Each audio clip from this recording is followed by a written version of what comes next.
Let's give you an update on developments in the Middle East. And there's been a tense calm in Gaza as the ceasefire between Hamas and Israel has held into a third day. This is the scene live in Rafah in Gaza. Hamas has confirmed it'll release the next Israeli hostages on Saturday in exchange for Palestinians held by Israel. Well, the UN said more than 900 aid trucks had entered the territory on Monday. President Trump's expressed doubt that the truce will hold through all of the three phases. Well, one of his executive orders reverse sanctions on extremist Israeli settlers in the occupied West Bank. Well, to get the very latest, I'm joined now by our Middle East correspondent, Yolan Nel, who is in Jerusalem. So day 3 and the ceasefire is still holding. First of all, let me ask you about the reaction to that on the ground where you are. Yeah, I mean, there is on the positive side this news about the humanitarian aid going into Gaza, the amount of it really exceeding expectations. We've also had this new Hamas statement reaffirming that the next Israeli hostages, that's expected to be 4 women hostages, will be released on Saturday in exchange for more Palestinian prisoners being released from Israeli jails. But at the same time, there is great nervousness about discussions that are due to begin in 2 weeks' time on the next stage of the deal, which should end the war completely in Gaza and bring home the remaining Israeli hostages, the majority of those still being held by Hamas there. And President Trump didn't really allay those fears when he was asked by reporters in the Oval Office if he thought that all 3 phases of this ceasefire and hostage release deal that he has been taking credit for would be implemented. He said to reporters, it's not our war, it's their war. I'm not confident. But at the same time, we have been hearing from his new special envoy to the Middle East, Steve Witkoff, who was also very much involved in those indirect negotiations between Israel and Hamas. And he was indicating his ongoing commitment to this deal being implemented, outlining what he said was President Trump's bold vision for the Middle East and seeking to ultimately build new relations between Israel and other Arab countries, dangling out there the possibility that there could be a normalization between Israel and Saudi Arabia down the road. And while you are there, Yoland, any more reaction? Of course, you've mentioned Donald Trump there, but any more reaction to his presidency now he's officially become president again? I mean, certainly we had comments from the Israeli Prime Minister Benjamin Netanyahu saying that, of course, the US being Israel's closest ally, he is seeking to build on that close alliance. What has really made a lot of headlines here in the Israeli media is another decision by the Trump administration to rescind US sanctions on extremist Jewish settlers that were introduced by the Biden administration, really amid growing international frustration about what's been seen as Israel's failure to rein in this rise in extremist violence against Palestinians in the occupied West Bank.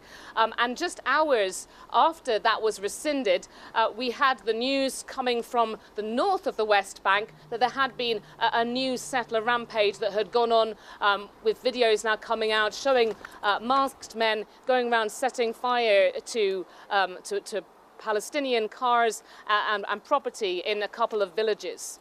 OK, Yolan Nel, thank you very much for bringing us up to date on all of those different developments related to the ceasefire.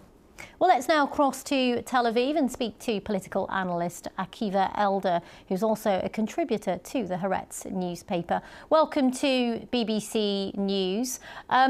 This ceasefire is now into a third day. Donald Trump's not confident it will get through all of the 3 stages.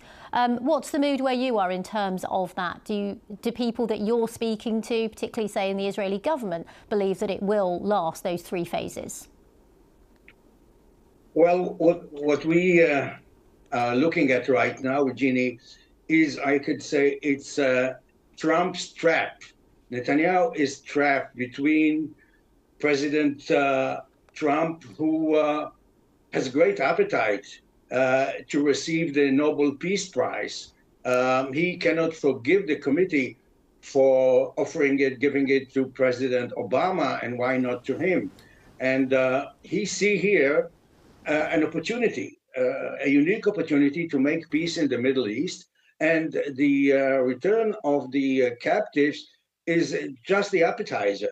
He, as your correspondent just mentioned, he is interested in a comprehensive peace to bring in Saudi Arabia and to complete the Abraham Accords that he managed to pass 4 years ago, just before the American elections where he was defeated.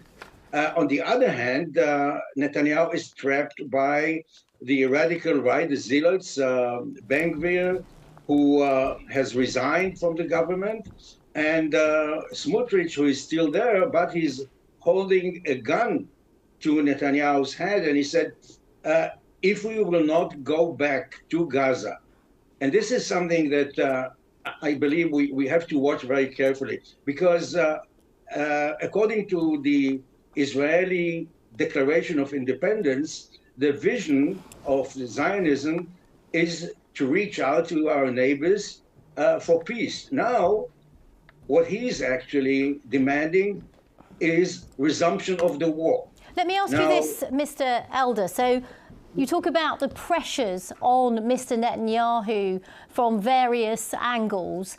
How safe is his position, do you think? I believe that he will not be able, to eat this cake and have it. I think that we're looking at a countdown because he has gambled on both Trump, Smotrich, and Ben Gvir. And it seems that none of them is willing to deliver the goods without a price tag that Netanyahu cannot afford. Okay. He cannot afford to offer a Palestinian state to the Palestinian Authority. He doesn't even think about considering allowing the Palestinian Authority, Abu Mazen, to take over the responsibility on humanitarian aid to Gaza. On the other hand, he is still claiming that he can bring a total victory in this war. So I think that he is in a complete deadlock, let alone the trial that the three judges who are waiting for him and the International Criminal Court arrest warrants that are not going anywhere. Okay. Yeah, challenging times for Mr. Netanyahu, as you have outlined there. Akiva Elder, thank you very much for joining us. Thank you, Regina. Pleasure.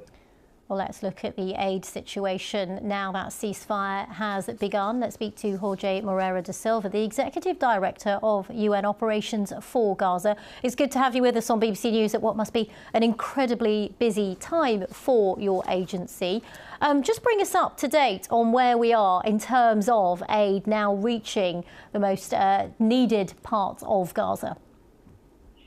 Thank you, Regina. As you said, the UNOPS works in 100 countries and particularly focusing these days in Gaza. And we've seen in the last 2 days a significant increase of aid being provided and delivered. And this is fundamental. We know that Gaza has faced an unprecedented level of suffering, human suffering, humanitarian aid tragedy. So it's important that we use these 42 days to provide all aid that is needed. Do you know how many trucks have gone through then? Because that's one of the questions, really. There is some aid going through, but is it enough?